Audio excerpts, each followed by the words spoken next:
અમદાવાદ પોલીસે કરોડોની છેતરપિંડીના કેસમાં મહત્વપૂર્ણ કાર્યવાહી હાથ ધરી છે। એસીપી એબી વાલંદે જણાવ્યું કે તપાસ દરમિયાન અનેક મહત્વના પુરાવા મળ્યા છે અને સમગ્ર રેકેટનો પર્દાફાશ કરવામાં આવ્યો છે। પોલીસ હાલ આરોપીઓની પૂછપરછ કરી રહી છે અને આ કૌભાંડમાં અન્ય કોઈની સંડોવણી છે કે નહીં તેની પણ તપાસ ચાલી રહી છે। છેતરપિંડીથી મેળવેલી રકમ, તેના ઉપયોગ અને અન્ય કડીઓ અંગે વધુ તપાસ હાથ ધરવામાં આવી છે। શું કહે છે, આવો સાંભળીએ। એલિસબ્રિજ પોલીસ સ્ટેશનમાં એક 19/5/26ના રોજ ચીટિંગનો ગુનો દાખલ થયેલો હતો અને એમાં નિખિલ રાજેશભાઈ ખલાસ કરીને આરોપી અને એની સાથે ધરમ રાઠોડ કરીને એ બંને આરોપી વિરુદ્ધ ફરિયાદ થઈ હતી। ફરિયાદમાં હકીકત એવી હતી કે જે એલિસબ્રિજમાં ઈ પ્રોક્યોરમેન્ટ ટેકનોલોજી કરીને એક કંપની છે। એ કંપનીનું બેઝિકલી કામ એવું છે કે જે મિલકતો બેંકોના સરકારી ડિપાર્ટમેન્ટમાં જુદા જુદા જે પ્રોપર્ટી વેચાણ થતું હોય એનું પોર્ટલ એ પ્રોવાઈડ કરે છે અને એના થ્રુ બિડર દ્વારા એની રકમ ભરવામાં આવતી હોય છે ને જેને પછી જેનું બિડર હોય એ પ્રમાણે ઊંચું હોય એ પ્રમાણે જેને અલોટમેન્ટ થતું હોય છે। અને જ્યારે આવા કિસ્સામાં જ્યારે અલોટમેન્ટ થતું નથી ત્યારે એક બેંક ડિપાર્ટમેન્ટ અને બિડરનું એક જોઈન્ટ એકાઉન્ટ હોય છે, તેની અંદર EMD અર્નેસ્ટ મની ડિપોઝિટ રહેતી હોય છે। તો આ જે આરોપી છે નિખિલ એ બિડર હેડ તરીકે હતું ને ધરમ પણ બિડર હેડ તરીકે હતો। બંને જુદા જુદા હતા। એક ગવર્મેન્ટ બિડર હેડનું કામ કરતા હતા, બીજા કોર્પોરેટ બિડર હેડનું કામ કરતા હતા। તો આ બંને બંને જે છે એ પૈકી જે નિખિલ છે 2011થી 2021 સુધી આ કંપનીમાં ફરજ બજાવતો હતો અને ત્યાર પછી એપ્રિલ 2025થી ફરીથી આ કંપનીમાં જોઈન થયો હતો અને ધર્મેશ છે એણે 2019થી આ કંપનીમાં જોડાયેલો હતો। એટલે બધા જે બંને આરોપી છે એ ઉચ્ચ હોદ્દાઓ પર હતા અને બંને આખી કામગીરીથી સંપૂર્ણ વાકેફ હતા। તો આ બંને જે મેનેજર તરીકે હેડ ડિપાર્ટમેન્ટ તરીકે એમની પાસે સત્તાઓ હતી એનો ઉપયોગ કરીને એમણે જે EMD એકાઉન્ટ જે હતા એની અંદર જે બિડરના ડિપોઝિટના રકમ પડેલી હોય છે અંદર એ પોતે પોતાનો મોબાઈલ એનો જે કંપનીનો મોબાઈલ નંબર ચેન્જ કરી પોતાનો નંબર એડ કરી અને એમાંથી પોતાના જે મેઇન આરોપી છે નિખિલ રાજેશ ખલાસ એણે પોતાના એકાઉન્ટમાં પૈસા ટ્રાન્સફર કરી દીધેલા હતા। ટોટલી જે ફરિયાદ છે 1,56,265,211 રૂપિયાની છે।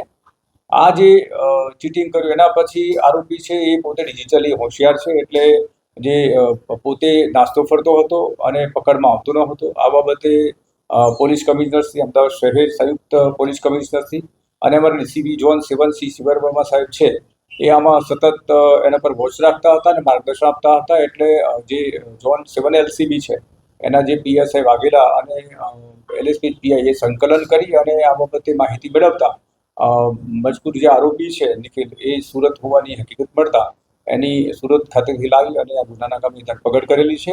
હાલમાં પૂછપરછ ચાલુ છે અને મજકૂરના 7 દિવસના પોલીસ રિમાન્ડ માંગવાની કાર્યવાહી ચાલુ છે।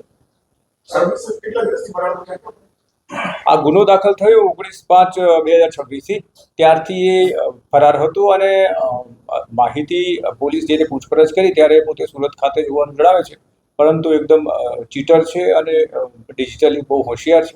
એટલે એની વધુ પૂછપરછ માટે જ રિમાન્ડની માંગણી કરવાના છે અને તમામ હકીકત તેમાં ખબર પડી જશે। સર, આરોપીએ જે રકમની છેતરપિંડી કરી હતી આમાંથી અમુક રૂપિયા ફેસ કરવામાં આવ્યા અને બાકીના જે રૂપિયા વધેલા હતા એનો ઉપયોગ ક્યાં કર્યો? જે ટોટલી 1,56,00,000 અને સમથિંગ રકમ છે પૈકી એણે જે મુખ્ય આરોપી નિખિલ છે એને પોતાની ગર્લફ્રેન્ડના ખાતામાં 66 લાખ રૂપિયા ટ્રાન્સફર કરેલા મળી આવેલા જે એલિસબ્રિજ પોલીસે એને ફ્રીઝ કરાવ્યા છે અને બાકીના જે રકમ છે એ જે પ્રાથમિક પૂછપરછ કરી એમાં પોતે અમુક દેવું હતું એ ચૂકવ્યું છે, પોતે સ્ટોક માર્કેટમાં રોક્યા છે પૈસા, અમુક ખર્ચા કરેલા છે, પરંતુ એ રીઢો છે અને ફરી બોલે છે। તો આ બાબતે વ્યવસ્થિત પૂછપરછ કર્યાથી તમામ હકીકત જાણવા મળી જશે। બંને બેઝિકલી ગ્રેજ્યુએટ છે, પરંતુ સતત એના એક ખાતામાં પોતે હેડ ડિપાર્ટમેન્ટ તરીકે હતા, એટલે એમની આ ખાતામાં અમુક કેવી રીતે આમાંથી પૈસાની ઉચાપત થઈ શકે એની માસ્ટરી આવી ગઈ હતી, એના કારણે એને ઓવર કોન્ફિડન્ટ બધું કર્યું છે।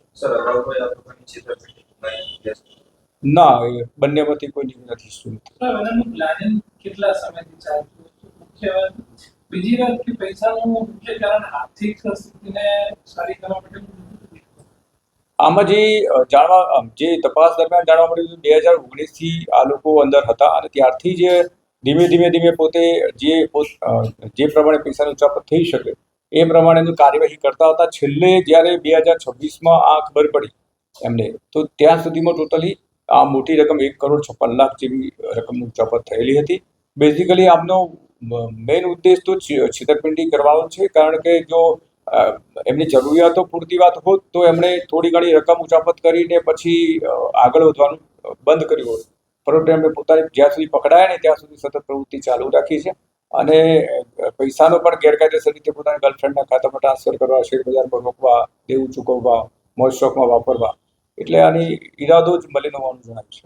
ऐसे ही अन्य खबरों के लिए चैनल को सब्सक्राइब कीजिए। खबरों का नोटिफिकेशन पाने के लिए बेल आइकॉन को जरूर दबाएं।